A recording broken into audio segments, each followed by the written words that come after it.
things are hard to see.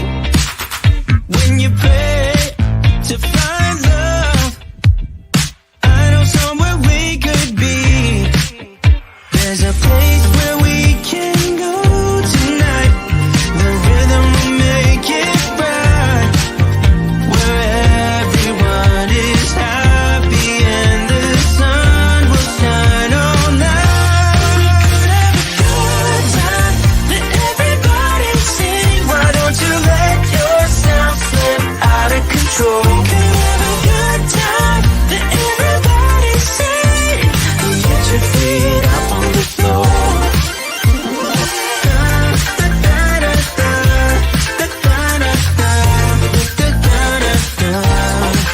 So when the world feels dark and friends seem hard to find, you know how to light a spark, just to let your worries unwind.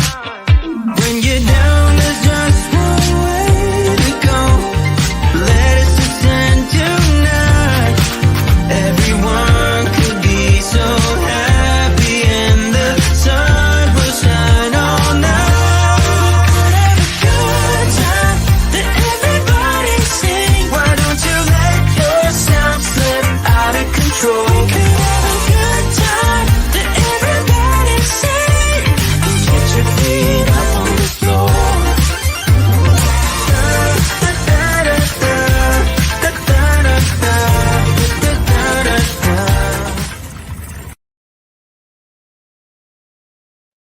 Hello, good morning. Hello. How's everybody on this cold morning here? Well, it's cold here in Arkansas. What's it like where you are? It's 32 degrees right now. So my outdoor activities do not start until it's above freezing. So I didn't go out this morning, but I may go out this afternoon. So how's everybody? Hey, Nightmare, Kimberly, Nora Blaine.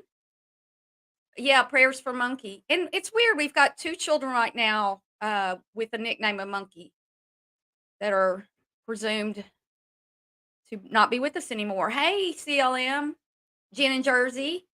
It's cold in Texas, yeah. And my team has tanked. I don't know. Well, I do know what's wrong, but they tanked.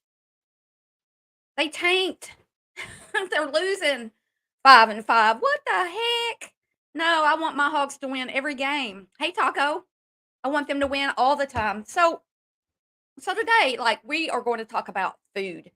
Have you ever heard the guy talk about how scientists have manufactured food they put stuff in your food and they actually manufacture the right amount of crispness or just the things that make it like the perfect junk, like the Lay's thing, no one can eat just one. Well, it's like that with a lot of food. And well, I was going to cover this a while back and I never did. And then I had a bag of chips here and I'm like, why can I not stop? I tell myself to stop, don't. So I just can't even buy that stuff. Can't have it in the house. Got to go to the store today. Will not be buying any junk food because I just want to eat it. It's there and I want to eat it. And it's addictive. So, hey, Jules. So I just want to see, yeah, Kim, it is. CLM says 4. What? For what? No, it's a big deal, the food thing. It's just we're gonna watch a couple videos, and if y'all don't even know what I'm talking about, don't care.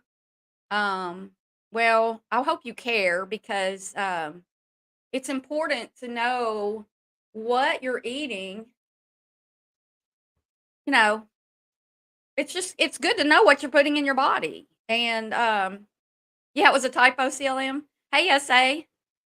Um, yeah, they do, Jen. That's what we're going to talk about. Hey, Earth Angel. Hey,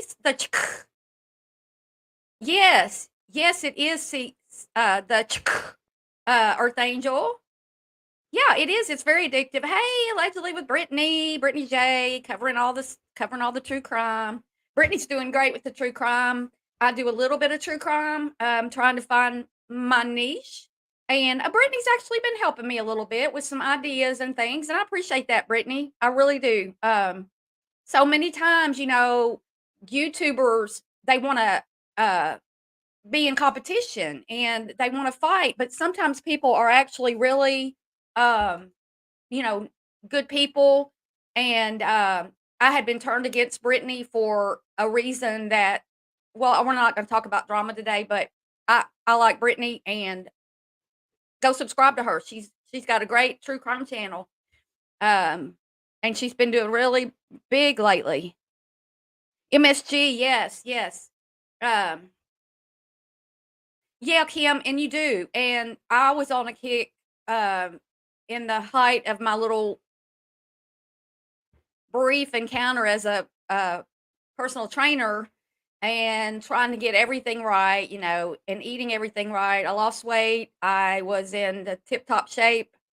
Um, but it's hard to maintain. It's hard to maintain that. And these food, once I get 2 years in a row, what kicked me off of being really healthy. No, I wasn't, I wasn't drinking alcohol just because, it's not really healthy for you.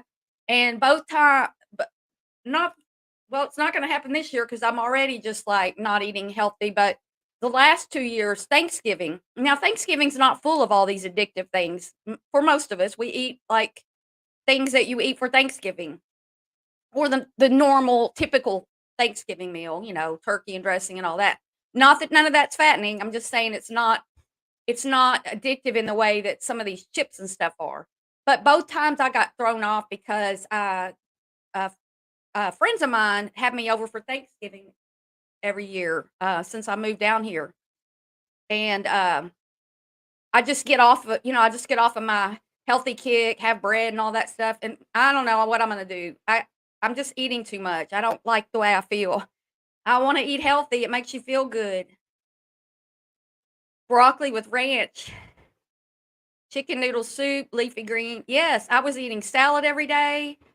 Oh, well, I'm not, Brittany. I'm not too kind. Please don't say I'm too kind. People say I'm too kind. Or people say I'm nice. I'm nice. I don't attack people. And then I get attacked and people are saying, "Well, you're," I'm like, "You can't win for losing on YouTube." So I'm just being Barb. Just being Barb. Gonna have a little chat today about food. Hmm. Let's get it rolling though. Let's play this first video that I pulled up. Maybe get y'all interested in what we're talking about and you know how all that goes. All right. Let's see what the New York Times said about it.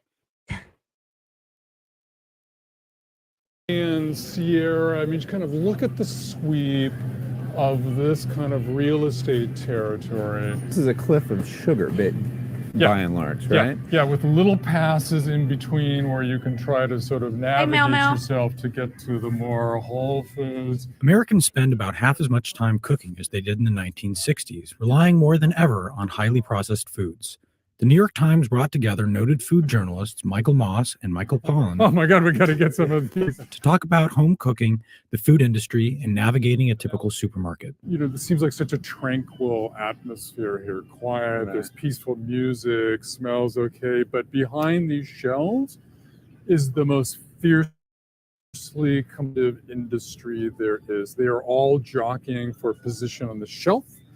Do you guys know anything about getting food on the shelf, getting your place on the shelf in a store? You know how the healthier foods usually way up high if it's mixed in. Sometimes the healthy food's all by itself, but they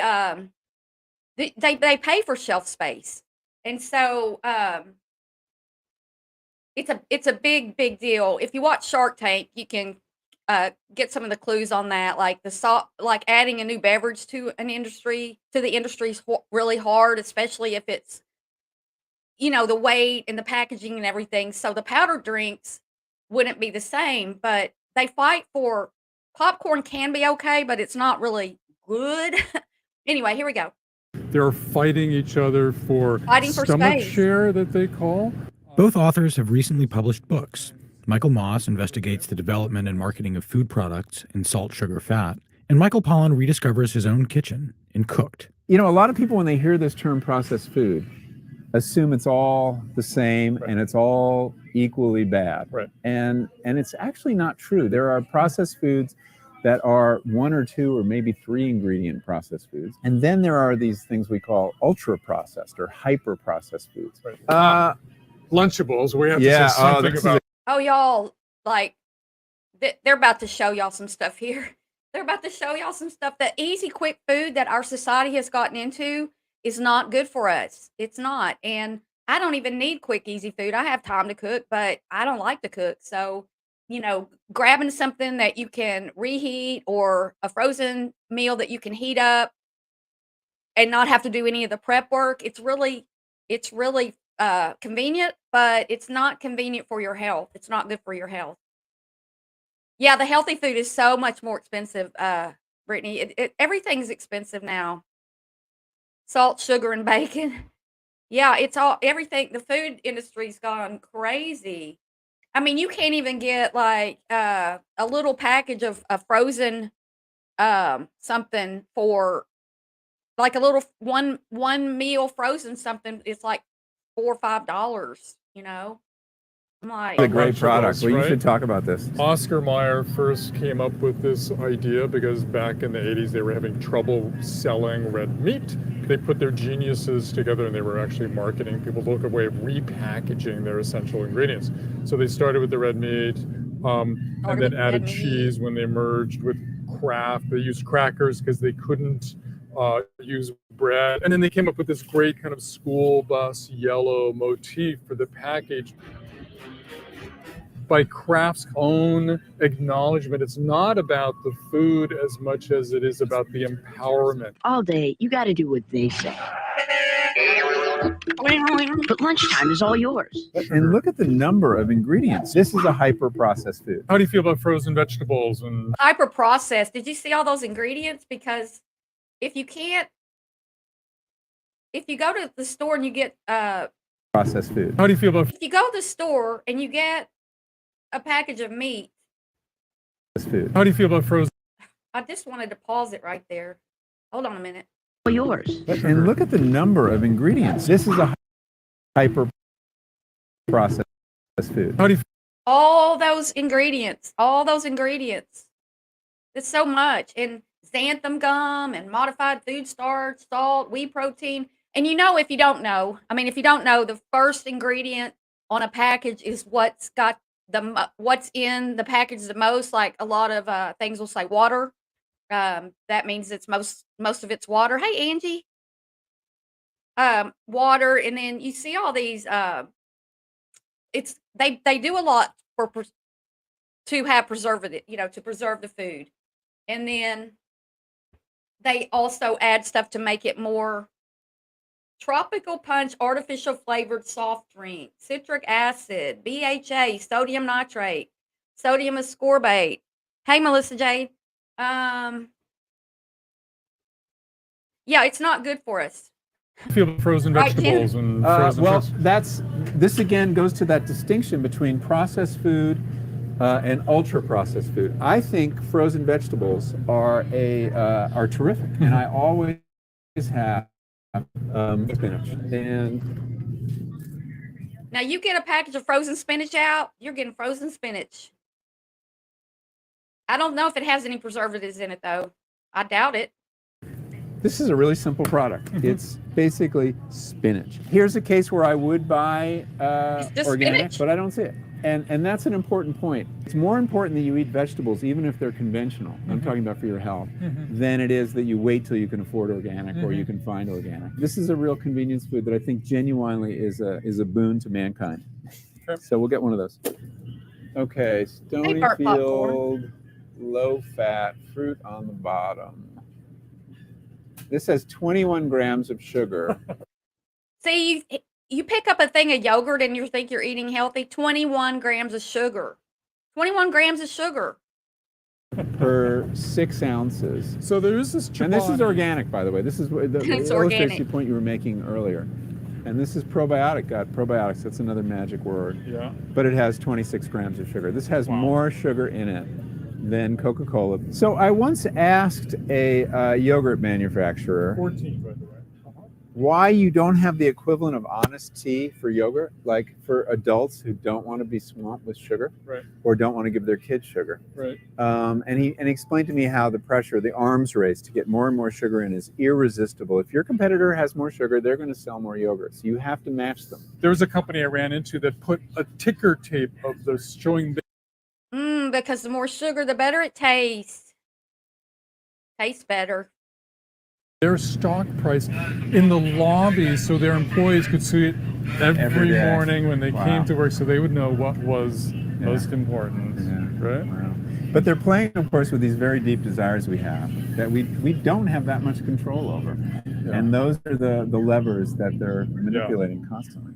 All right. We need Okay. to go to the fresh area. Yep. All All right.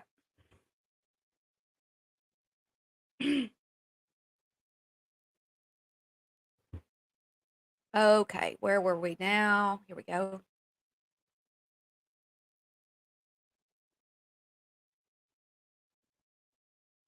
Do-do-do-do-do. Many foods are more addictive than smoking. More addictive than smoking. I don't know about that. As a former smoker, I'm not sure about that. But all right, let's look at what's in these Fritos corn chips. one bag of Fritos.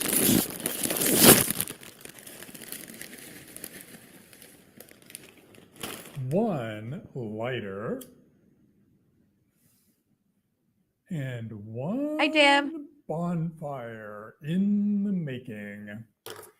I'm Michael Nightmare. Moss, and what's in these? Well, there's corn and there's corn oil. That's why they're burning. The oil makes these like jet fuel in the body too. Jet There's fuel. 1,440 calories in this little bag. People who climb icy mountains have a neat little trick. They smash and sprinkle these on their food for the huge amounts of energy they need.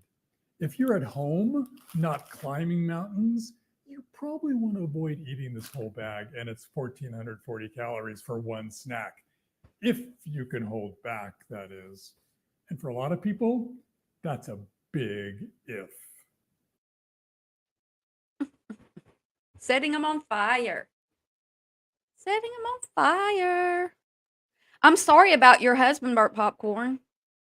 I hope he's able to maintain it. One bag of Fritos. No, I don't want to watch that again. What was I thinking? Oh. All right, this is going to be our main. You just found Mind Pump. We're the world's #1 fitness, health, and entertainment. You just found Mind Pump. I'm gonna play this Mind Pump show where he interviews this man. It makes it a little bit more interesting than just the dry. This man's kind of dry, I guess, is a good way to put it. What's y'all's worst food? Like, what's your food that you can't stop eating if you have it in the house? Anybody?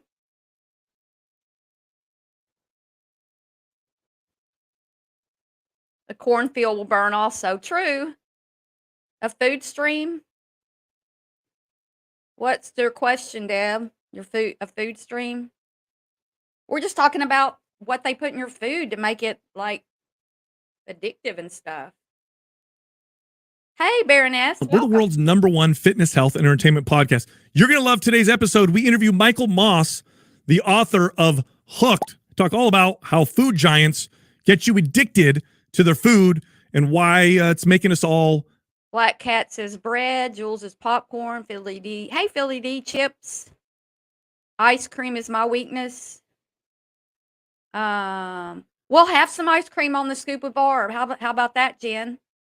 It's invisible and it doesn't have any flavor. 0 calories. Yeah. Cheddar and sour cream potato chips. Maisie, are you the person who told me to buy the Walmart brand chips because they're good and they're not as expensive? Chips, me too, like chips.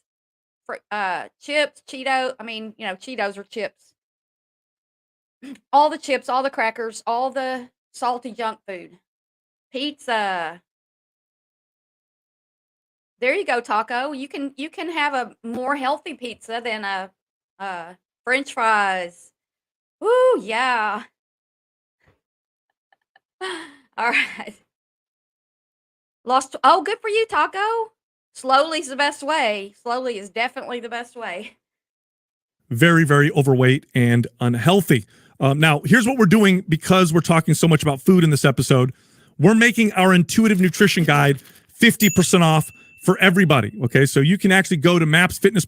Showed up at the New York Times headquarters. I didn't want to hear his ad for his HelixRayGlasses.com. All right, enjoy the podcast. I'd like to open up by kind of asking you what led you down. I'm not a big sweet. I don't crave sweets either, but as far as carbs go, all the chips and crackers and everything that turns to sugar in your body. So, food, glorious food, righty, Bell? On this path of investigating into the addictive properties of. Maybe I should do my hair like him. I'm about to get my hair cut, but I'm trying to let it grow out a little bit because it's winter time. So how do you get your hair cut and let it grow out at the same time? I don't know. I'll have to ask my stylist. The stylist that they say, I need a new stylist and a new hairstyle. Well, I'm not doing it for them. But, I could do it like his, just kind of flip it back. See? Flip it back. I don't know. I'll have to ask my hairstylist. Of food. Well, it's a little crazy. If you go back far enough, 2008, I was in Algeria interviewing Islamic militants when a couple of FBI agents showed up at the New York Times headquarters in New York looking for me. I'd been traveling to Iraq, tormenting the Pentagon for failing to equip American soldiers with armor, and then I was kind of writing critically about the war on terrorism. According to the FBI, I had managed to land myself on an Al-Qaeda hit list. I actually think it was the Algerian government trying to get rid of me. But at any rate, the New York Times editor ordered me home that night, and I came back and I was looking for something different, safer maybe to do, and my editor spotted. Everybody, a safer thing, like the drama gets too hot, so you try to find a little safer place. This outbreak of salmonella in peanuts being manufactured in Georgia on the Alabama border. And I went down and took a look, and it was like this window on this $1 trillion processed food industry that had lost control over its food chain because they were using these peanuts in dozens and dozens of other products, but they didn't even know it. And so there was like this rolling recall that went on for weeks as people were getting sick all over the country. And then I was kind of writing about E. coli in hamburger, which was having the same problem, when one of my best sources who tests meat for the food industry said, look, Michael, as tragic as these incidents of contamination are, you really should look at the stuff my industry is intentionally adding to its products, over which it has absolute control. And he was concerned about all the salt in processed meat, but that led me to look at sugar and fat. And so the first book I wrote, came out in 2013, was looking at salt, sugar, fat as this unholy trinity, if you will, that on which the food industry relies to get us, hooked on its products. But then I kind of realized that there was more to it than just the additives. And so I looked at this. Jules, I'm just getting like my morning oatmeal. I'm out. I don't even know if I have enough for tomorrow. So oatmeal and no junk. I don't know yet. I don't know what I'm gonna get. Yeah, I'm Phil DD. Yeah. Have a couple of cows and chickens. This question of whether there isn't something about these products that so many of us seem to be dependent on that would kind of qualify them as true addictive substances like smoking and alcohol and narcotics. Yeah, we the three of us here were trainers in the fitness industry for 2 decades, and we often talk about the addictive properties of food. We saw it firsthand with our clients, but sometimes we get pushback from people saying things like, food can't be addictive. You don't see. Yeah, Philly D. I'm gonna say couldn't tell the difference when I mowed through a bag of those the other day. Couldn't tell the difference. They're good. Chips are good. People, selling their bodies for sugar like they would for cocaine or whatever. Yeah. What kind of evidence do you have that food, or what did you find in terms of the addictive Hey, Chloe qualities Jo. of food, and is it comparable to drugs? Yeah. Well, I have to say, I was one of those people 5 years ago pushing back on you, right? Like, where were the armed robberies, and how come not everybody loses control, even of eating junk food like some people do? And where are the harsh chemicals, right, in these foods that you find in drugs? So here's what I found, and we can just kind of walk through those things. One, people aren't robbing the 7-Eleven for Oreo cookies because they're so cheap. Almost anybody can afford these kinds of foods, and that's one of the things that attracts us to them. They don't have to have harsh chemicals because our brain naturally makes chemicals like the famous dopamine that attract us to things, whether it's heroin or Hot Pockets and Lunchables. And then finally, by definition, addiction is something that happens on a spectrum. There are casual smokers of cigarettes. There are moderate drinkers. Yeah, have you ever known somebody who just smokes when they have a drink or has a cigarette here or there? Because when I smoked, it wasn't like that. I smoked all the time. And so when he's talking about why, like, you get addicted, why X person gets, I guess, addicted so much that they're gaining all the weight and everything, because our bodies aren't that different as far as food in and energy out. So if person A and person B are both doing the same thing, we're different, but I'm just saying he's trying to analyze why some people got hooked and some people didn't. Deb and PA, yeah. Hey, Sandra Louise. Yeah, used to be cheap. I don't think anything's cheap now. I don't think anything's cheap. There are people, and I would never suggest this just because of the contamination issue for nothing else, but there are casual users of heroin, right? Which kind of explains or sort of gets to that question.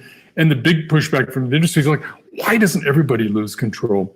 So what I found with Hook, though, is kind of beyond kind of the additives and their ability to use kind of synergistically perfect formulations of salt, sugar, fat. They're tapping into our basic instincts that by nature draw us toward food and overeating, but they've changed the nature of our food in the last 50 years so dramatically that overeating has become like this everyday thing. So like one of my scientists said to me, look, Michael, it's not so much that we're addicted to food, it's that these companies have changed the definition of food in a way that our biology and our genetics hasn't had a chance to catch up. So we have this mismatch. Michael, I'm old enough to remember when, fat was public enemy number one, right? We were all told to avoid eating fat. It's the reason why we're so obese. And then I remember when it changed and became carbohydrates and you should avoid carbs. And that's the reason why we're so obese. And I remember in my later years as a trainer looking at the prevalence of heavily processed foods.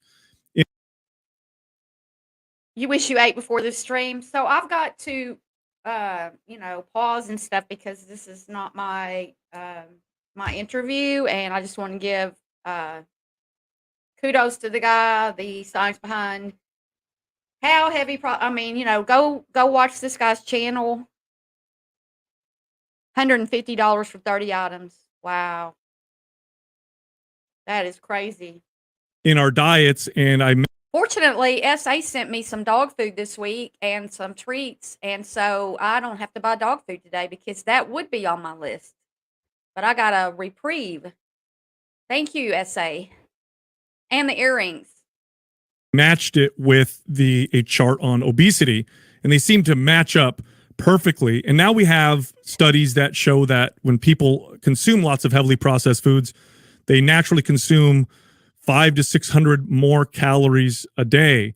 What are they doing in these foods? Because heavily processed just means that they're adding things and changing things. What are they doing to these foods to make them, essentially hijack our systems of satiety or make us want to eat so much more? Yeah. So one of the hallmarks of addiction is speed. The faster a substance hits the brain, the more seductive that substance is and the more apt we are to act compulsively as a result. So like cigarette smoke can take about 10 seconds to kind of fully activate the brain. Alcohol, narcotics are somewhat less than that, but still just a few seconds. Well, it turns out nothing is faster than salt, sugar, fat, and some of these hyper-processed foods and their ability to reach the brain. Because again, they're using our natural hard wiring that has made us be attracted to food because food is life or death, or it certainly used to be in our forebears, right? So like that's what people who are overweight say, well, you have to eat. So it's harder to lose weight because you still have to eat than it is to like stop smoking because you can survive without smoking. Or if you have to have water. So people will say it's harder to change your diet than it is to stop smoking. I would think both are hard personally, but you do have to eat. Yes, Angie.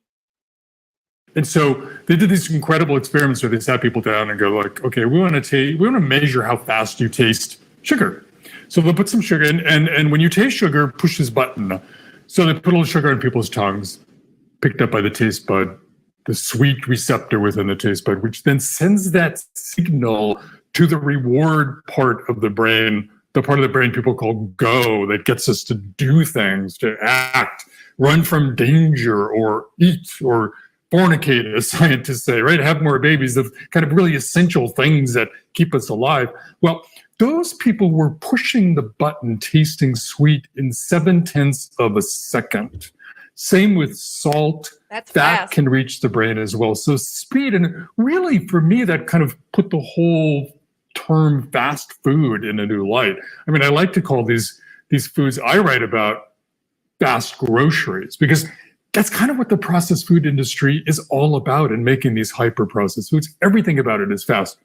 But in the manufacturing, to reduce the price of the products, because that's one of the things that attracts us to food, to the packaging, so we can open it up really quickly and get that kind of immediate satisfaction and yumminess, to the speed that the ingredients in those products actually. What he's describing, all the things that make you like the packaging and everything about this is the same kind of a process that someone who does drugs goes through. Part of the process, getting them, all that sets off things in your brain. I remember I don't really want to go into a whole lot of detail about that in this live, but we can talk about it another time. But that whole triggering process is part of the excitement and addiction to the drugs. But I don't want to go too deep in that right here. So you're able to sort of hit the brain and cause it to go, and want more. Talk about how I heard you talk about how when you actually, there's some foods that are manufactured to dissolve really quickly to where it kind of hijacks satiety, right? Oh yeah. So Cheetos, right? Sort of the puffed snacks that you put in your mouth and you kind of gently press your tongue to the roof of the mouth. And what do? They melt, because the magic formula in snack products is like 50% of the calories coming from oils and fats, because that creates what the industry calls the mouth feel, right? It's that sensation of biting into a toasted cheese sandwich. And you can probably tell I'm more of a salt than a fat guy myself, because my brain is like lighting up just thinking about that toasted sandwich, right? But so the industry discovered, and they have a great term for this, that when that puffed snack, Cheeto, what have you, dissolves in your mouth, the brain gets the wrong idea that the calories have disappeared as well. It's all very mind-boggling, really. I mean, I think Cheetos hung the moon. Cheetos are the most fabulous food ever made. No, I love Cheetos though, and all the way these foods are crunchy and different things, it's all part of this addiction, or it's part of the manipulation to get you to eat more. It's sad, really. If our if our food industry and scientists would work on a way to make our food healthier, that would be good and still taste good. And so Right. you might as well eat that whole bag of Cheetos because you're not getting any calories, right? They're gone. You have to love the language that the industry uses to kind of describe the science of its product and its efforts to maximize the allure. But speaking of calories, that's another way that the food industry has been exploiting our natural attraction to food. So we evolved to like foods that have the most calories in them. Makes sense, right? I mean, calories is fuel, which is life or death. And even putting on body fat, right, was a really good thing for most of our existence. It enabled the brain to grow, us to get through hard times, to have more babies, which is the most important thing, right, evolutionarily. And we have sensors in the gut, possibly in the mouth too, that tell us how many calories there are in what we're eating or drinking. Scientists can do this really amazing experiment using a sugar called maltodextrin, which is actually kind of found as a miracle ingredient in a lot of processed foods because it's a sugar, but for most people, it doesn't taste sweet. And yet it has a bunch of calories in it. So they can use it for like adding texture and bulk to things that they don't want to sweeten too much, right? But you do an experiment where you have a glass of plain water and a glass of water with maltodextrin in it. Listen now, listen to this. Everybody listen up. You can't see the difference, taste the difference, feel the difference, but time and again, sort of in experiments, people will choose the maltodextrin. They will like that more than the plain water because the gut and the brain is sensing the calories. And so what did the industry do?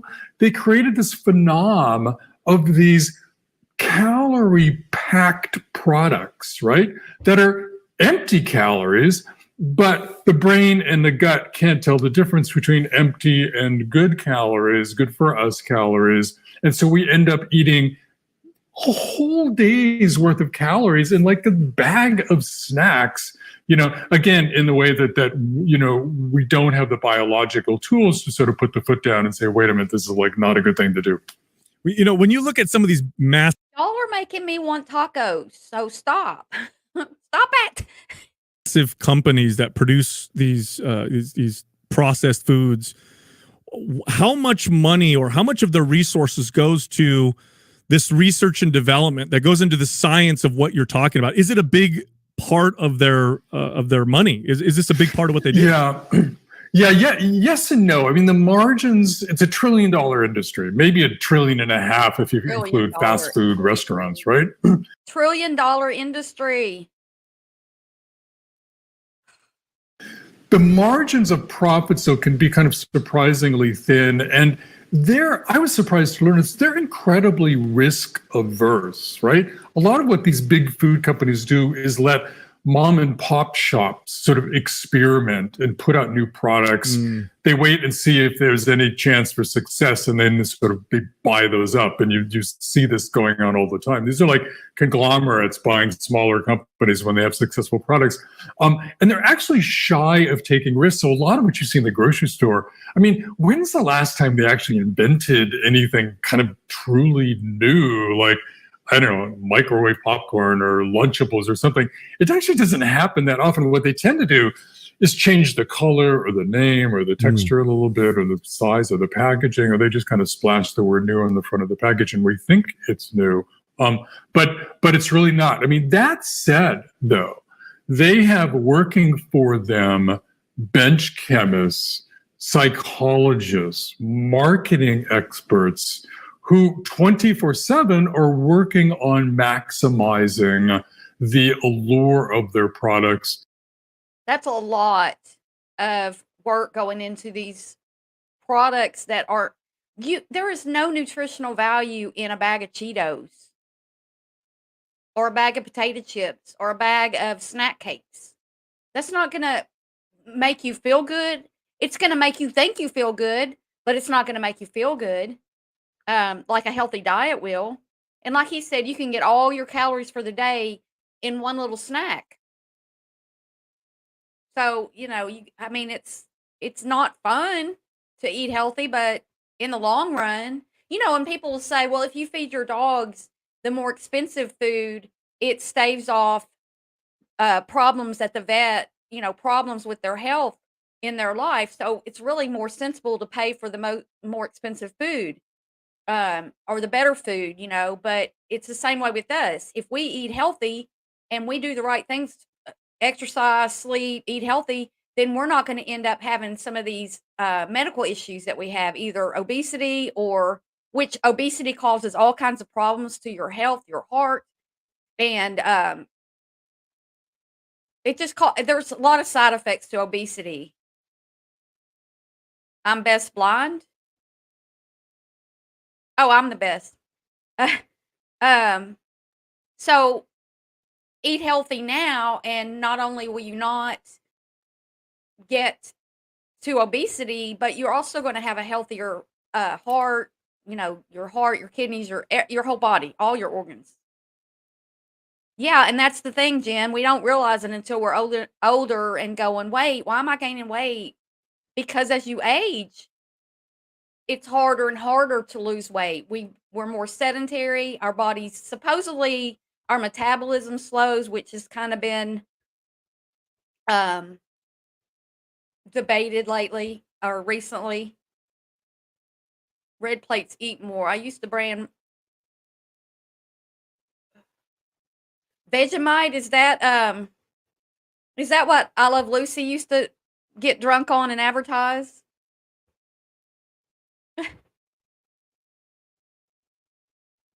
In any way they can, whether it's the additives you can see on the label or whether there's these other kind of instinctual things we've been talking about that attract us to food generally. Can you go a little more in depth on a lot of the terminology and what they use for marketing these types of products? For marketing, well, internally when they're talking about maximizing the lure, they hate the A word, addiction, right, more than anything. But they talk about engineering their products to have craveability, snackability. Craveability and snackability. I don't know. I have craved Cheetos.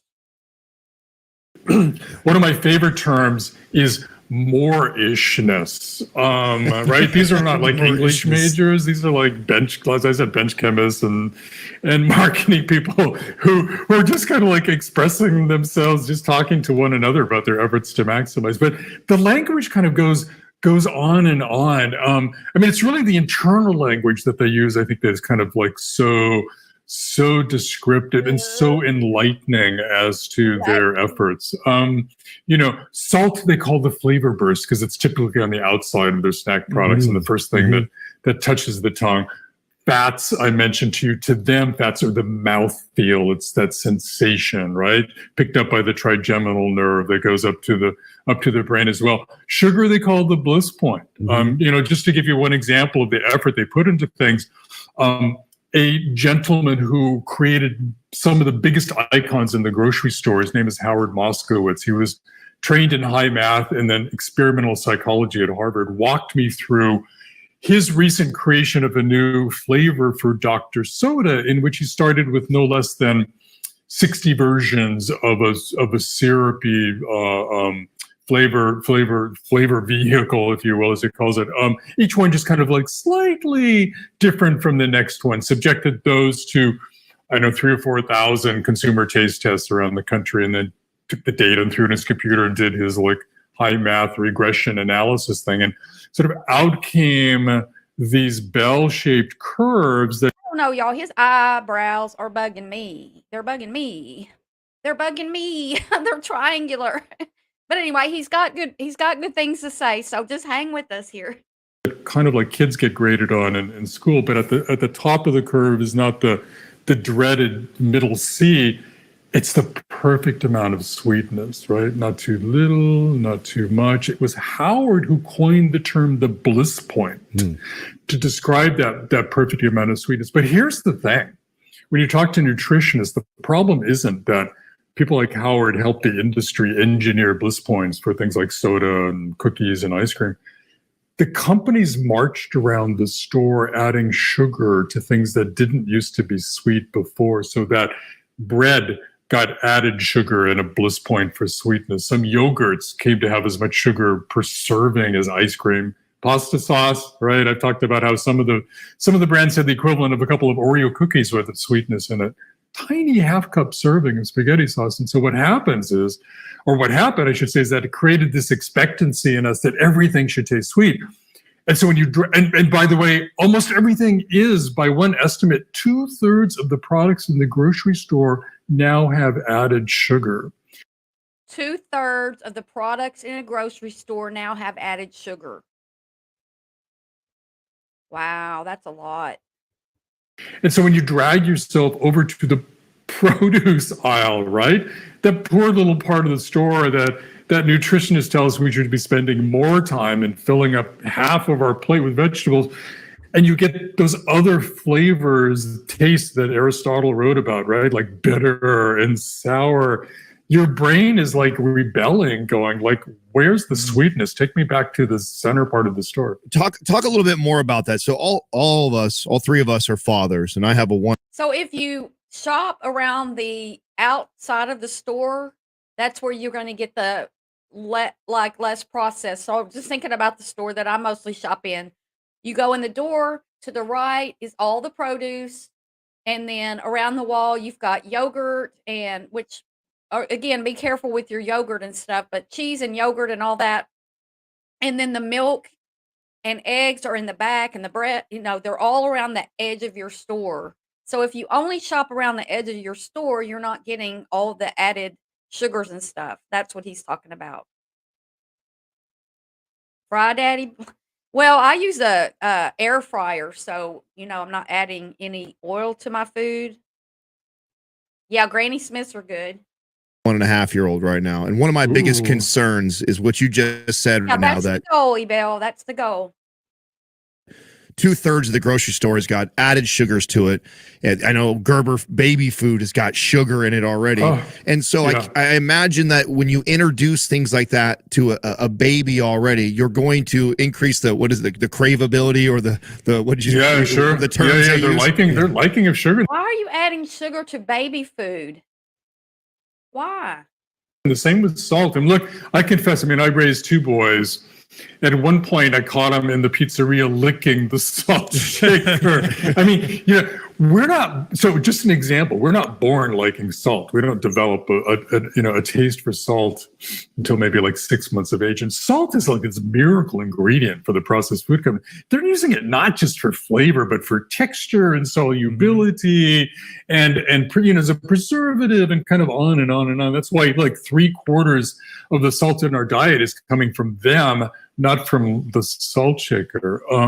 But kind of the point of that is that, kind of through habit. Oh, I should mention too, and there was this great study done by some scientists who actually do some work for the food industry, where they looked at 2 groups of kids, and some kids were raised on like whole foods cooked at home, right? And then another group, processed foods. And guess who was, like my oldest son, more apt to be licking the salt shaker by the time they were in elementary school? It was that the group raised on processed food, because the nature of processed food was dictating to those kids what they should value in food. And in that case, it was salty food. In other cases, it's sugary food. So what they eat at a really young age, and possibly even still in the womb, depending on what their mother has been eating, is a big determinant in sort of shaping their likes and dislikes. Which kind of raises the whole memory things. One of the ways that I argue that food is more trouble for us than cigarettes, drinking, and drugs is that we start forming memories for food at a really young age. Well, that's And we often scary. associate those memories with, a beautiful, great time in our life. And that's why the food companies spend so much time advertising, marketing to us when we're young. And that's why you go to a ballpark with your kids. They're doing everything they can to put a soda in their hands, knowing that at that joyous moment, that soda will forevermore be associated with that joyous moment. So when the kid grows up and they want a little joy or comfort in their life, boom, they're thinking of that soda.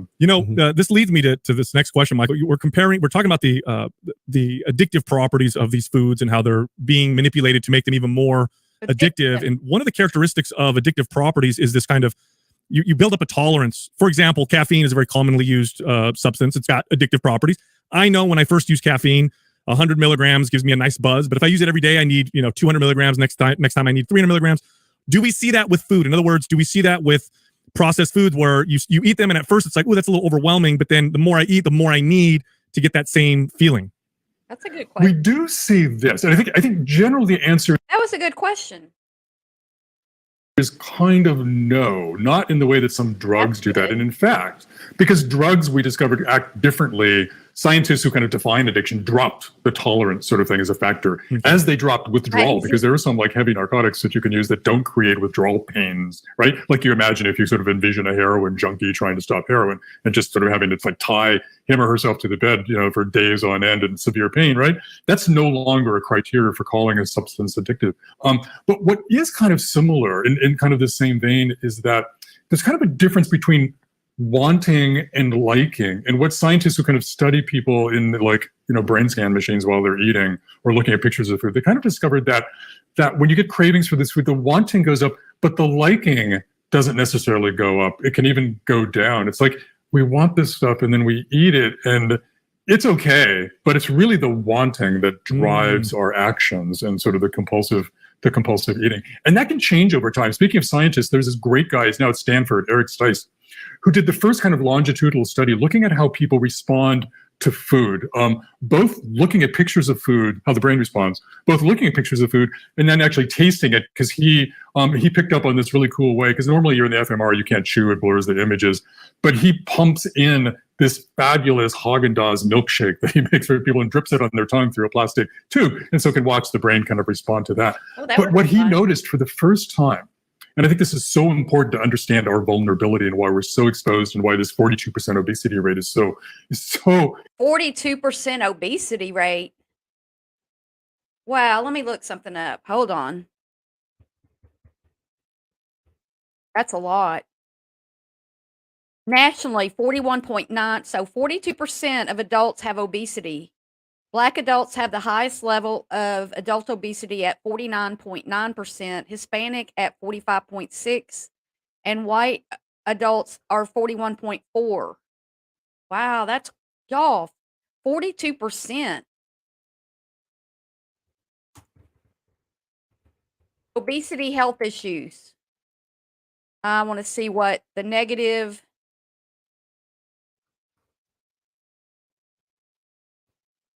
Just a second, I want to look something up. 42%. Wow. What obesity does to the body, it increases the risk of several debilitating and deadly diseases, including diabetes, heart disease, and some cancers.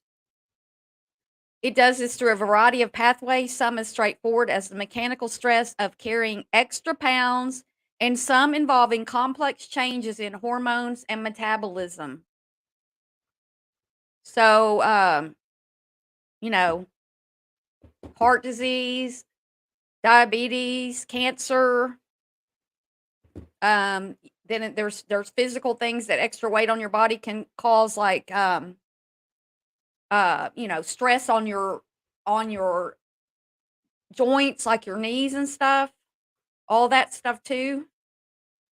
Yeah, it is 40%. important and tragic is that as people put on weight, body fat, I'm talking about excess body fat, their sensitivity to cues, as psychologists call it, pictures of food, taste of food, increases. They want the food more than they did before when they had less body fat, which is incredible. And I didn't really understand that until I spent some time with scientists who were like starting to look at body fat. And it turns out body fat is this incredible organ that's thinking, communicating with the rest of the body. Essays back. Cold weather. Oh, hot chocolate. Yes, that would be good. And frankly, being really devious, because its one mission in life is to protect itself from any effort on your part to sort of get rid of it. So if you're like trying to like diet to lose weight, your body fat is sending a signal to the brain telling you you're hungry, or hungrier than you should be or were before you had that body fat. And it's also slowing down your resting metabolism so that you're less of a threat to it because you're burning less energy just like sitting around or sleeping. Wow, that is Sitting around watching YouTube.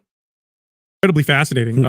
Now this makes me think of the characteristics of the behaviors that I would notice in clients when they would consume these processed foods. You mentioned the wanting more than the liking. And I, even for myself, like, you know, I would say the food that the processed food for me that really is the most challenging is potato chips. And I notice when I eat them, it's more about the chip that's in my hand than about the chip that's in my mouth. It's like I want to get more in my mouth. And it's not necessarily that I'm enjoying the flavor, but rather I want the next one. That's what I do. I'm like, why can't I just eat one little chip and enjoy it and savor it? And I've got the next one in my hand ready to, you know, I hate that. Why can't I just eat one chip? Does that make sense? Yeah, kind of. Although speaking of potato chips, I have some of my favorites here, of course. And you notice the bag is like somebody's been into these, but you know, and I usually bring these out to talk about like that flavor burst of the salt that's on the surface and the 50% sort of fat oil from calories for the mouthfeel, right? Even these kind of melt in your mouth. They also, you know, the noise that food products make is really critical because they've discovered that the more noise a potato. We love food, but it's also like I'm not craving grilled chicken or veggies. Like I've never in my life ever craved a vegetable. Like, but I have craved or eating vegetables and I'm just wanting to put in my mouth so fast, like chips. For me anyway. I don't go in convenience stores either, Ebel. Not unless I tried to pay at the pump and it didn't work for some reason. Like debit cards never work. Potato chip makes them more apt we are to eat more chips, right? And what I didn't know too until spending time with nutritionists is that potato chips are kind of loaded with sugar in the sense that the refined sort of potato starch gets converted into sugar in our body. Actually, see, that's the thing is I was saying a few minutes ago, if you eat a bag of chips, that's like eating a bunch of sugar because it's the way the carbs convert when they get in your body. So it's not like because chips don't have as many, you know, don't have a bunch of sugar, it doesn't mean that it's better for you. It's probably worse.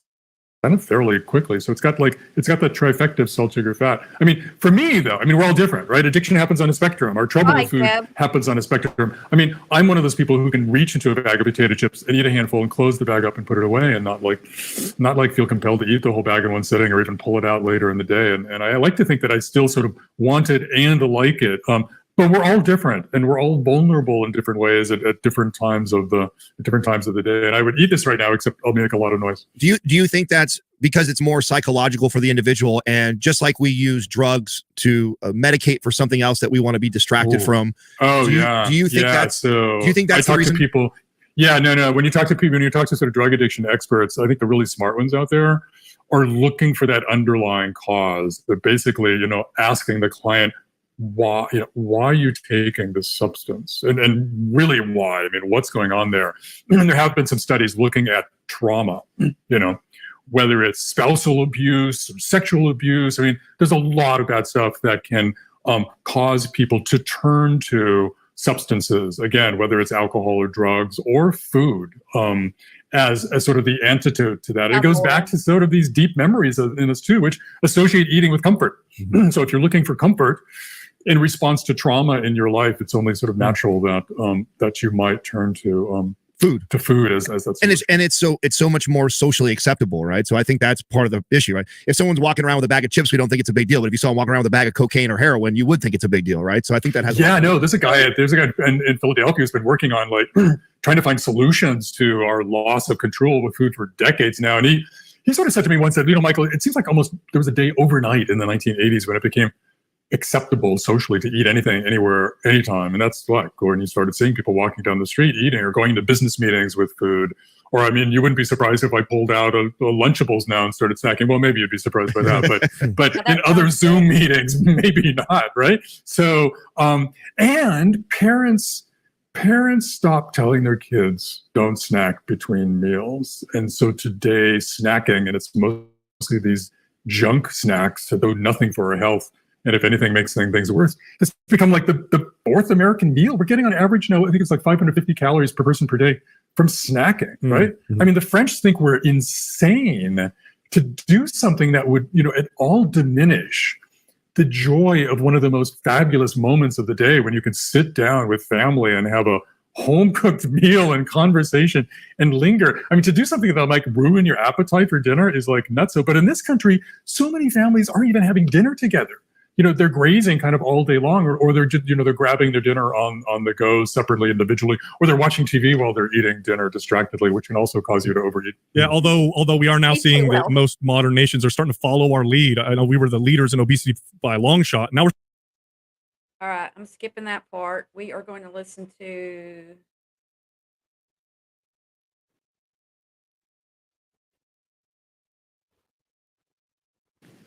We get really excited by color.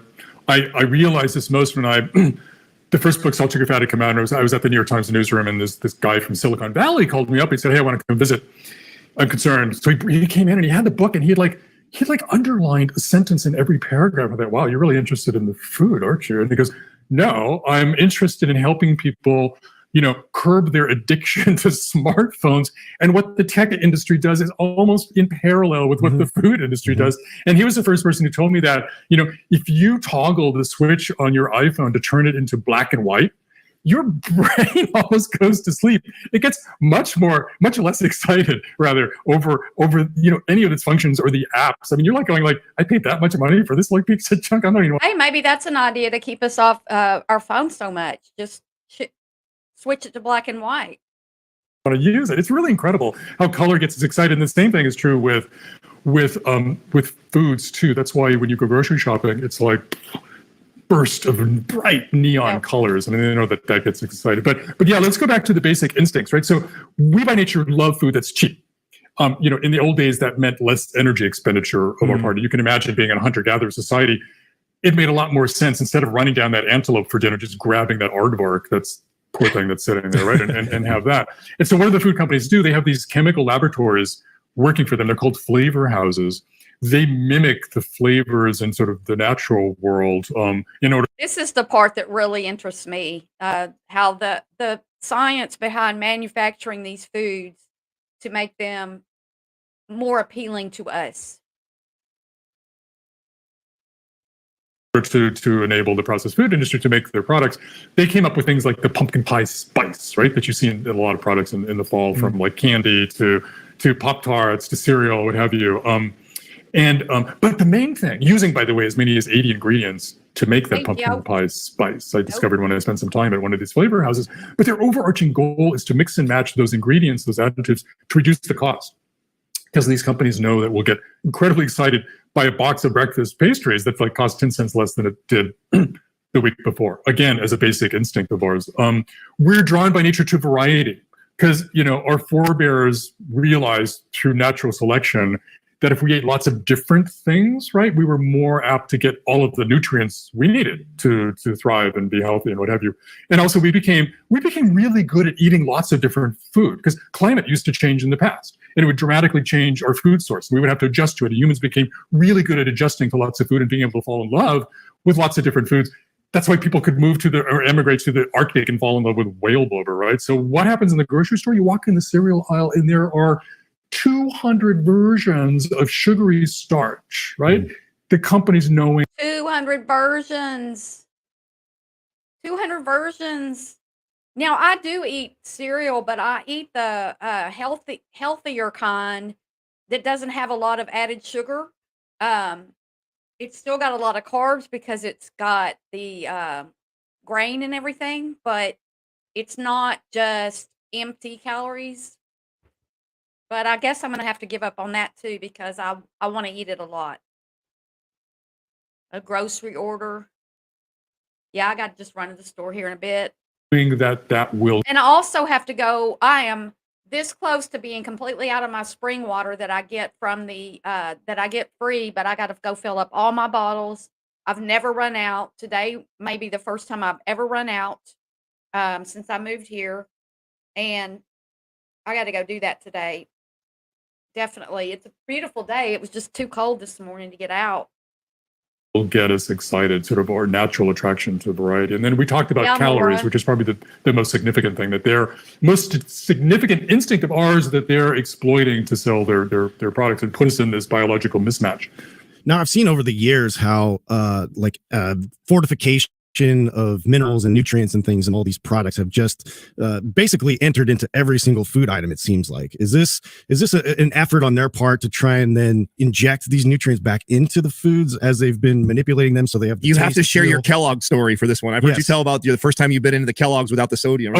Yeah. Oh, right. So it at one point I was looking at salt in particular, and I went to the biggest companies and said, like, what's the deal here? I mean, salt has become like this public enemy number one because we seem to be eating too much of it in associations with high blood pressure, heart disease. Like, why are you using so much salt? And they said, and one of them, Kellogg, said, hey, come on in. Yeah, Deb. See, part of what I love about Cheetos is how they get stuck in my teeth, and then it takes time to, get those out of my teeth, like with my tongue and stuff, because that tastes good. And Captain Crunch, I used to eat as a kid, and that stuff totally gets stuck in your teeth. But I haven't had any of that as an adult. Not as an adult since I have had to watch my weight. And they didn't just talk to me; they prepared for me special versions of their products without using any salt at all. Right? They thought they were going to show me, and they did. They did because it was the most god awful eating experience I ever had. Right? We started with the Cheetos. No, I'm sorry, the Cheez-Its, which normally Good. I could sort of eat day in and day out, right? But the ones that they made for me without salt, we couldn't even swallow them. They stuck to the roof of our mouth because salt adds texture and solubility. We moved on to the cornflakes. The frozen waffles were next. I do buy less sodium, reduced sodium.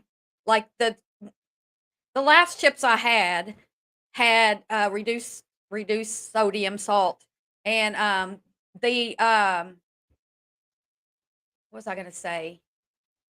Like you can get in can, like when I make chili or something and I get the beans, I get the no salt added. You can get the no salt added in some of these foods, but not these junk foods. Welsh, welcome.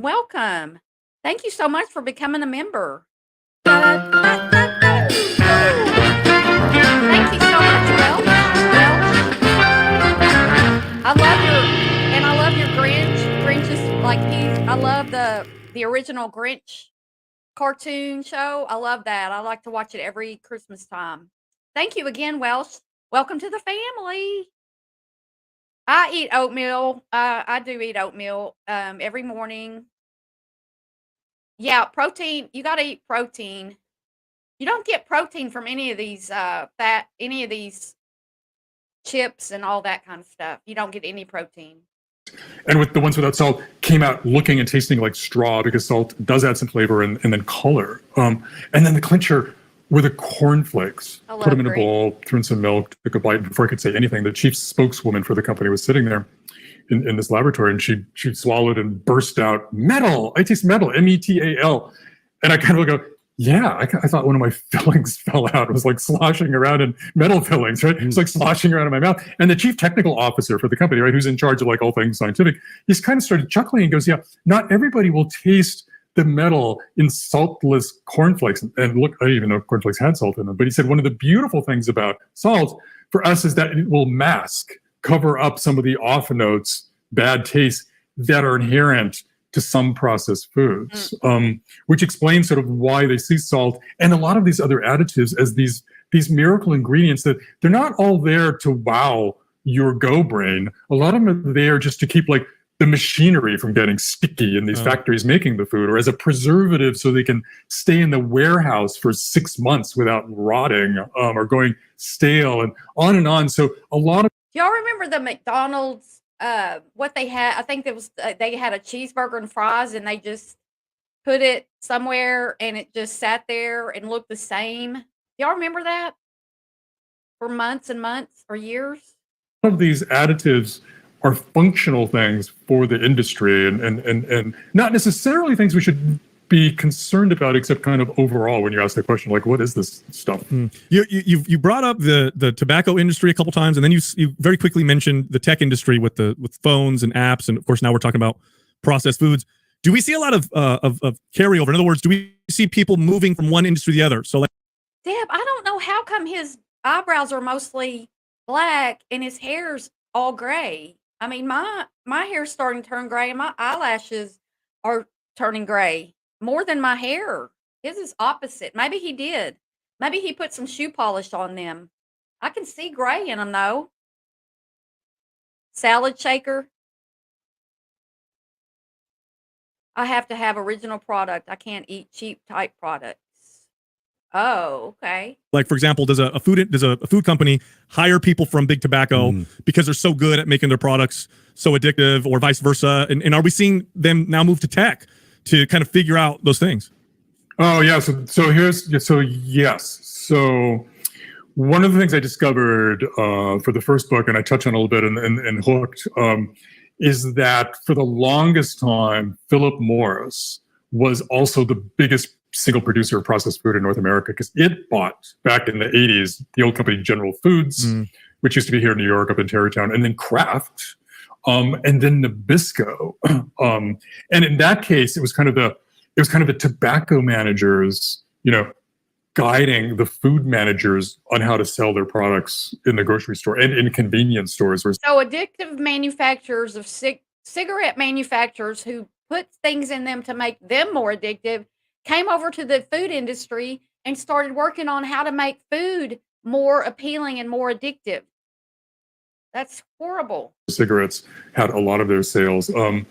Oddly enough, over time, starting in the early 2000s, the tobacco guys became alarmed about the food guys. And they actually warned them privately that you're going to have as much trouble over salt, sugar, fat, literally citing those additives, and obesity as we are over like smoking and cancer. And you've got to like do something to reduce your dependency, or we're all going to get in trouble. Well, by the mid 2000s, Philip Morris had actually bailed on the food industry and sold its interest in those companies. I think in part because of that alarm about where the processed food industry was going. The tech side, we see something different now. We see this phenomenon of like tech food, the meatless burger, right? The something or other made with pea flour instead of soybeans or what have you, right? So there's a lot of folks in Silicon Valley who are trying to reinvent processed food using technology, and no doubt the big food companies are starting to acquire some of these products that look like they have the biggest chance of success. Wow, that is incredibly fascinating. Okay, so the people in the food industry being warned by tobacco, because obviously tobacco got heavily regulated, and actually it's actually one of the very few, in my opinion, success stories of regulations. Less people smoke now than they did before in America. It's not nearly as big of a problem. And didn't they raise the prices so much on cigarettes, y'all, that it's almost, it's like way expensive to smoke. It was expensive when I quit. And when I quit, I think a carton was like $20 or something. And now it's like $10 a pack. Or maybe it was more like $28. I can't remember. I quit almost a decade ago, or almost 2 decades ago. Obesity kills, though, way more people than tobacco ever did. Are you, now that you've investigated this and you've been so deep in it, are you supportive of obesity? Kills more people than cigarettes. It's a big deal. It's a big deal. Regulations or maybe state-sponsored education on these foods, because obviously they're a part of the formula that's causing so many of our health problems. So if you're asking me kind of like what government can or should do, yeah. So, as a journalist, it's a little bit beyond me, but there are kind of a couple things that are beyond me to say, but there are a couple of things happening. One, you've probably heard of soda taxes, right? Where a few cities, I think Philadelphia, I think all of Mexico, has imposed, a few cents on bottles of soda. Nat, $75. Congrats on your Tennessee win yesterday. My Hogs have just lost all, whatever. Can't even with my Hogs. But congrats to you on your Tennessee win yesterday, Nat. $75. And it seems to work in nudging people just enough to kind of change their eating habits. Because look, we love money as much as we love cheap food, right? So who wants to spend 10 cents more for a bottle of soda? It almost gives us an excuse, right? Or almost like you could turn to your kid and say, look, if you really want that soda, give me your allowance, for next week, and you could buy it. And the kid's going to go, oh, wait a minute. Well, that was one of the greatest challenges as a trainer, is that clients would say that, the processed foods were cheaper. You could go get a whole pizza, frozen whole pizza for your family that would cost the same as like a bag of fruit or something inside the grocery store. So that's half the battle. So true. Oh, it's one of the biggest problems and inequities here, which is that when we're talking about hurts poorer people or people of modest economic means the most. Because look, you can be well-meaning by your family, walk into the grocery store, and yeah, that basket of blueberries is going to cost as much as a 2-pound frozen pizza that's going to feed the whole family. And so the whole farm system, and I actually looked at that once, and when I looked at it, it was like 90% of the acres in this country are planted in field corn, right? That's not the stuff you eat on the cob. That's the stuff that goes into animal feed, high fructose corn syrup, but also as ingredient in processed food, and then soybeans, right? And the rest, 10%, all of the 10% is all the vegetables and fruits and nuts and all that stuff we should be eating. And the research and development money is largely going toward the ingredients in processed food as well. So I think your clients are right. I think there are people working on that who will argue that it is possible to eat for even less money than processed food can cost. But I think it's kind of hit or miss. And it's I found during the pandemic, You have to work very hard to feed a family healthy food as far as cost wise than to just like he said, you could go to the frozen food and get a pizza that would it's supposed to feed like four servings or something for $6 or $7.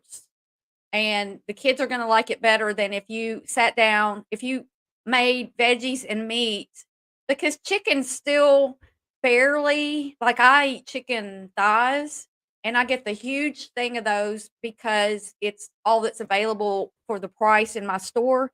And they're supposedly smaller thighs. And I don't care because I'm not, having to serve everybody a thigh. And it doesn't matter to me how big the thighs are. And it's quite a bit less expensive. There are little things like that you can do. But, as far as feeding a family and getting your kids to eat what you want them to eat, I mean, you want them to eat. It's hard to get kids to eat sometimes, and all they want's junk, and it's cheaper in some ways.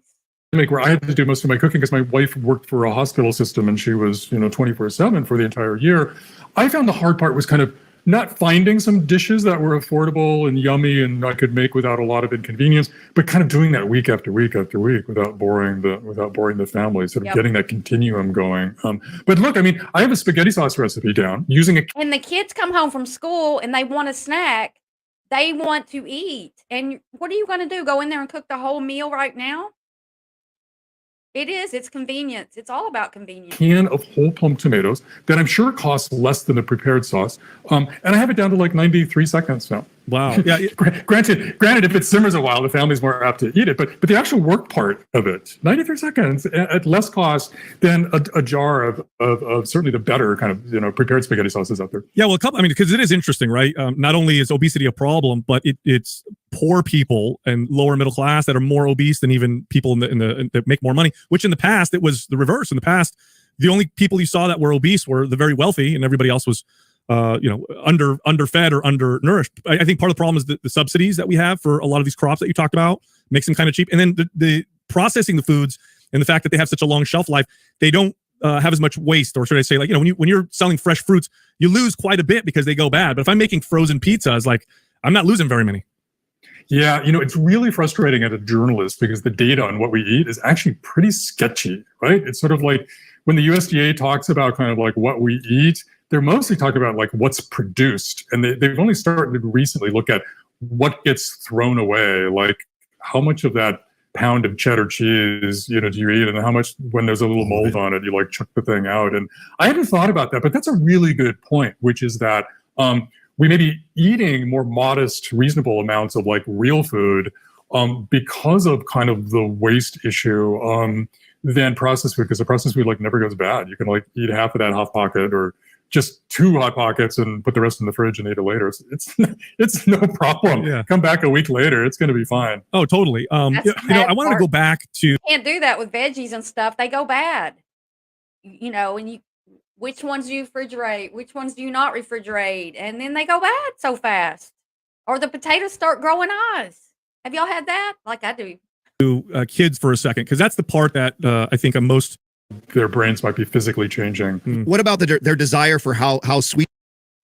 Maybe some attraction to sweetness. Listen to this part about artificial. It goes haywire, then it's probably okay for them, right? That's probably like a good thing in that kind of context. I think what's troubling to some scientists is that because of our concern about all the sugar they're adding to so many products, a lot of these companies are now, again, marching through the store, reducing the sugar by adding no-calorie sweeteners, and sometimes cocktails, 2 or 3 of these substances, natural or not natural, where, not only the studies are a little ambivalent about whether that's going to help you gain control of your eating habits or not, but it's also not kind of clear what that's doing to us kind of biologically. And there was this, I end salt, sugar, fat, and I refrain from writing about mice studies or animal studies because, as they go, we don't necessarily go. But there's this critter in the animal world called the fruit fly that's incredibly close to us in its eating habits, right? It loves fruit and it loves fermented things. It loves beer, right? And so scientists study the fruit fly for certain things, thinking that this is Yes, Maisie, it's terribly hard. I made white chili the other day and 2 servings. I mean, for me, and 2 servings into it, I was like, I'm already tired of it, because I cook something and then I have to eat it. So I just froze most of the rest of it. But now I don't want to eat it. It's like I'm tired of it, and I haven't had it since last winter. a pretty good guess on how humans might react. And these guys out of Australia did this. This is this very, very elegant experiment where they took some fruit flies with a control group, fed them their normal chow, but added, one of these All right. Let's listen to this. Over time. That's really brilliant. And so that reminds me too, I mean, one of the things here, the hopeful things is that we can change habit. It takes time, but habit can work for the food industry or it can work for ourselves. And I'll give you one tiny example. You mentioned you had a 1-year-old. I raised 2 boys. One is just graduating this month from college, right? And when they were young, we were trying to get them to eat broccoli, right? And my wife kind of out of thin air pulled the number 19. Like, if we could just get them to try broccoli 19 times, then they'll like it. And there's some truth to that, because one of the scientists I met, Rich Mattis, he's at Purdue, and I was kind of pushing him to say, like, what's more problematic, salt, sugar, fat, this? But he goes, actually, Michael, I think we like what we eat more than we eat what we like. Meaning, as powerful as these additives are, it's the repetition and the habit that causes us to like things. Because, that's why people in some countries love to eat crispy insects, right? True. It's delicious, and we're appalled by it. That's just a matter of what they're Do taught. they have a lot of protein, crispy insects? We had this girl in, I went to this summer camp, and we had this girl that was eating bugs. Yep, eating bugs. And clued into and become habituated to as kids. And so I think that's where the huge hopefulness lies here, is that we can take some of these same techniques the industry uses on us and turn the tables and use them to our advantage. And one of them is just keep trying, keep giving your kids taste of this healthy food until it becomes a habit. And what they're doing is they're deepening their memory channels for those foods. No, that's very true. I did that as an adult in my early 20s. That's how I got myself to enjoy eating fish. I hated fish growing up. And then I, as a fitness, professional, I knew, okay, fish is very good for me. I'm just going to keep trying. And I ended up developing a taste for it. And now I enjoy eating And fish. it takes time, right? It does. I mean, I've been a runner most of my life, and I have friends who start running and often what happens is they'll go for 2 weeks and then quit. And I like to often say to them is like, look, a really good strategy is to try to keep at it until not doing it feels worse than doing it, right? And kind of what's going on there is you're like getting hooked on a good thing. And you're deepening sort of that habit. But it can take time. And we've had a lifetime of these big food companies dictating to us what we should value in their products. It so it only makes sense that we're not going to be able to turn that around in a week or 30 days or whatever other hype you see in these kind of quick fix diet programs. It can take a couple of months to sort of really change your eating habits to the extent. All right, I'm done with him. I think that I had one more. Just 1 second. Yeah, these are all too long. I don't want to play them right now. Guys, I hope that you have learned some things today. Open your eyes. There's way more to go see. If you put in your Google or on YouTube, if you put in food additives and food addiction and stuff, there's just a plethora of these videos that you can watch. I just wanted to present this because I don't know that everybody's aware that our food is actually manipulated with these, like, look at the bright packages on all these chips in the picture behind me here. All these bright, attractive, as a YouTuber, we try to make, as YouTubers, we try to make our thumbnails stand out and to draw in new people to our channels, new people to our videos. And so that's the same thing with food. They were trying to make it look like, to me, Fritos looks boring compared to these other ones around here. Fritos has kind of got their old Fritos style. Maybe y'all need to up that. My mother used to always have Fritos. I don't really like them very much. There's flour made of bugs. Thanks, Sandra. So it is all in your head that you can't stop eating these foods because the chemicals they've worked on to make these foods where you don't want to stop eating. It's not just, oh, let's make this food and see if it tastes good. No, there's so much that goes into that and so much manipulation to where a potato chip isn't anything about that potato anymore. It's really not. And if you have a problem with, because I'd say I have a problem because I can't buy this junk. I'm not buying it. I'm not going to buy any today. I'm going to the store and I'm not buying any because it's just hard. It's hard to not eat it all. And so if you have an issue with that, please do some research. Watch some of these videos. Learn what you can about it. If you want to visit this again, send me an email at The Scoop with Barb, and we will look at this further. It's just a topic that I've been wanting to cover for months and just haven't done it. So we got it done. We got y'all some education and knowledge to move forward. If you have small children, you're going to want to really look into this, and you don't have to spend a lot more money. You might have to spend more time taking your own veggies and making them where they're edible for a child. I don't know what goes all into that, but there's all kinds of things you can do. But if you can just avoid these center aisles in the store that bring you chips and dips and junk that's not for you. Thanks, y'all. Thank y'all.